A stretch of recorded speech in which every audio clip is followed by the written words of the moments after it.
जय हिंद दोस्तों। आज एक ऐसा गंभीर विषय यानी मैं बात करूंगा सेना की और सेना को कमजोर करने के लिए, सेना का मनोबल कम करने के लिए, तोड़ने के लिए इस तरह की साजिश रची जा रही है। हाँ, आप सुनकर हैरान हो जाओगे। कहा गया है कि सैनिकों की पत्नी चरित्रहीन होती हैं और सेना के अंदर अवैध सेक्स होता है। यानी सेना की वर्दी और सेना के ऊपर इस तरीके के सवाल नहीं उठाए। ये व्यक्तिगत टिप्पणी नहीं, इसके ऊपर वेब सीरीज, एक मूवी बनाई जा रही है ताकि उनकी जो मानसिकता है वो पूरे देश में परोसा जाए। यानी देश के 140 करोड़ लोगों को बताया जा रहा है कि सेना के अंदर इतने घिनौने काम होते हैं। सेना के बाहर जो सैनिकों की पत्नियां, उनका चरित्र पर सवाल उठाए जा रहे हैं। यानी सेना की वीरता पे सवाल नहीं, सेना के बलिदान पर सवाल नहीं, सेना के त्याग पे नहीं, सैनिकों की कठिन परिस्थितियों पर नहीं आज बात हो रही। आज बात हो रही उनके चरित्र के ऊपर प्रहार किया जा रहा है, उनकी पत्नियों के चरित्र के ऊपर प्रहार किया जा रहा है। सेना के अंदर अधिकारी अवैध सेक्स की बात कर रहे हैं, इस तरीके की बात परोसी जा रही है। अब यह मामला तूर पकड़ता जा रहा है जब लोगों ने इनके ऊपर एफआईआर दर्ज की।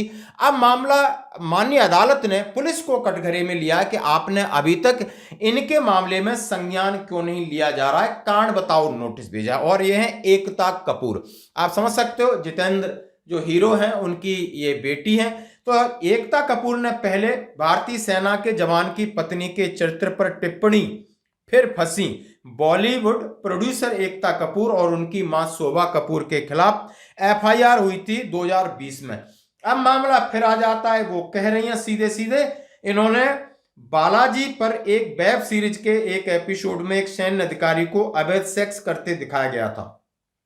याचिका में इसे इंडियन आर्मी की बेइज्जती बताते हुए प्रोड्यूसर के खिलाफ एक्शन लिए जाने की मांग की गई थी। यानी मामला कितना गंभीर है आप समझ सकते हो। यानी वो सैनिक, आप इस देश के लिए, हम लोग इस देश के लिए अपनी जान कुर्बान कर देते हैं, अपने बीवी बच्चों से दूर रहते हैं, बच्चे यतीम हो जाते हैं, लोग शहीद हो जाते हैं और संघर्ष करते हैं, लगातार बॉर्डर पर रह रहे हैं, आदमी को सांस लेने की फुर्सत नहीं है। इनके लिए यानी रक्षा करते हैं, जब डिजास्टर कोई मैनेजमेंट के लिए इनके साथ खड़े रहते हैं। सब प्रकार यानी तन मन धन से सेना इनकी सेवा कर रही है।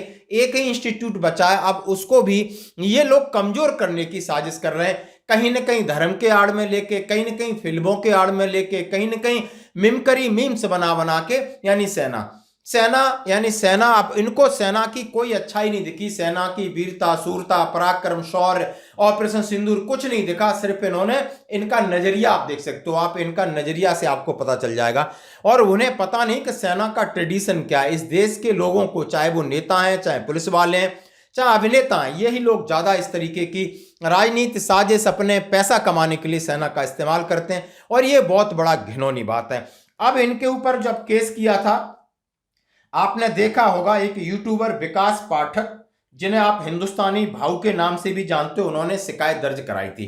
मामला क्या है, एकता कपूर के खिलाफ पुलिस ने नहीं सौंपी जांच रिपोर्ट, अदालत ने भेजा कारण बताओ नोटिस। फिल्म और टेलीविजन सीरियल की प्रोड्यूसर एकता कपूर के खिलाफ एक मामले में मुंबई पुलिस को फटकार लगाई है।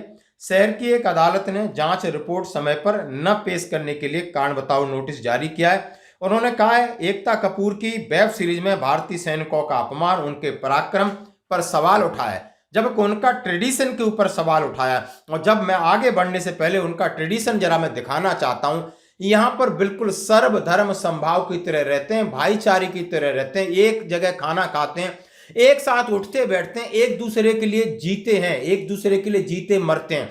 इतना भाईचारा होता है। हम पूजा पाठ भी करते हैं, मंदिर में भी जाते हैं, मस्जिद में, गुरुद्वारा साहिब में, यानी हम ईदगाह, दर, चर्च, सब जगह जाते हैं, सबका सम्मान करते हैं और इस देश यानी राष्ट्र धर्म को सबसे ऊपर रखते हैं, चाहे हमें अपना बलिदान देना पड़े। और वहां पर एक दो केस कहीं हुए होंगे और इसी को लेकर पूरी सेना को बदनाम करने की बात तो है, लेकिन दुख इस बात का होता है कि 140 करोड़ लोग उनकी, आप समझ सकते हो, बहुत सारे सीरियल बनाती हैं, बहुत सारी मूवी बनाती हैं ताकि इनकी मानसिकता, हम सेना के अंदर की बात नहीं, इनकी जो घिनौनी मानसिकता है जिन्होंने इसके लिए किया है। अब इनके खिलाफ, इनके ऊपर एफआईआर कराने के लिए यूट्यूबर आप हिंदुस्तानी भाऊ ने दिया था 9 मई तक इसके ऊपर पुलिस ने रिपोर्ट देनी थी माननीय अदालत को, लेकिन पुलिस ने भी लापरवाही किया, इसलिए पुलिस ने उनके ऊपर फटकार लगाई है और सेना का चरित्र इस प्रकार दिखाया गया है। तो इधर आपकी मैं राय पूछना चाहता हूं, लोगों की राय पूछना चाहता हूं, आखिर इनके ऊपर देशद्रोह का मुकदमा होना चाहिए, यानी सेना को कमजोर करना,